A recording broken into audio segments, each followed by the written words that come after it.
une peur qu'il a su dépasser. Aux commandes de l'émission Faut pas rêver, diffusée ce mercredi 19 avril sur France 3, Philippe Gougère n'a pas toujours eu cette belle assurance. En effet, le remplaçant de Tania ayant été plutôt du genre très réservé dans sa jeunesse. Un trait de caractère handicapant sur lequel le journaliste est revenu lors d'une interview accordée au Monde, le 8 juillet 2021. Gamin, j'étais extrêmement timide. Jusqu'à 15 ans je ne disais pas bonjour à mes voisins. On voyait peu de gens, on ne sortait pas beaucoup. S'est-il remémoré. À cause de cette profonde timidité, Philippe Gougère s'est longtemps renfermé sur lui-même. Isolé, l'ancien présentateur de l'émission des trains pas comme les autres a alors trouvé un moyen de s'évader par le biais de la télévision. Une lucarne sur le monde, vers des gens qui pouvaient faire des choses incroyables. A-t-il confié. Curieux de découvrir le monde qui l'entourait, l'ancien animateur de radio s'est fait violence pour combattre ses craintes.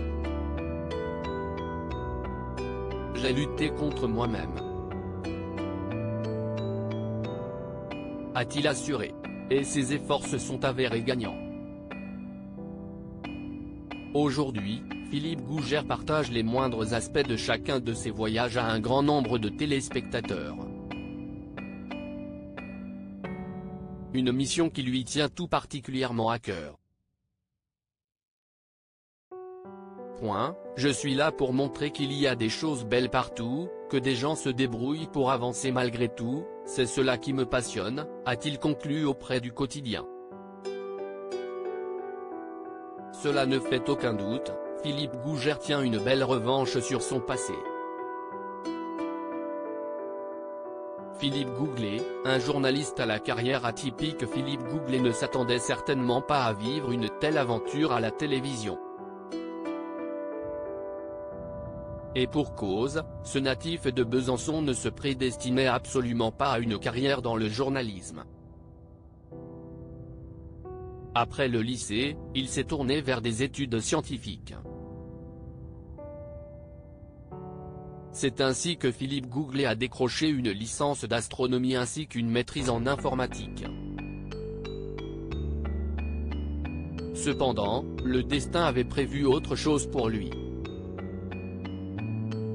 Alors qu'il travaillait dans une radio libre, il a été repéré par Radio France Besançon, qui lui a proposé d'animer sa matinale.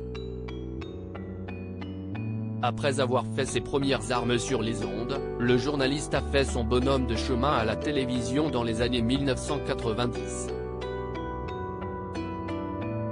Sa carrière a pris un autre tournant lorsqu'il a pris les manettes de Science, on tourne sur France 2, en 2008. Après l'arrêt de cette émission, il a animé des trains pas comme les autres avant d'être à l'affiche de Faut pas rêver. Depuis, Philippe Gouglet est devenu un visage phare des programmes du service public. Crédit photo, Coadic Guirec.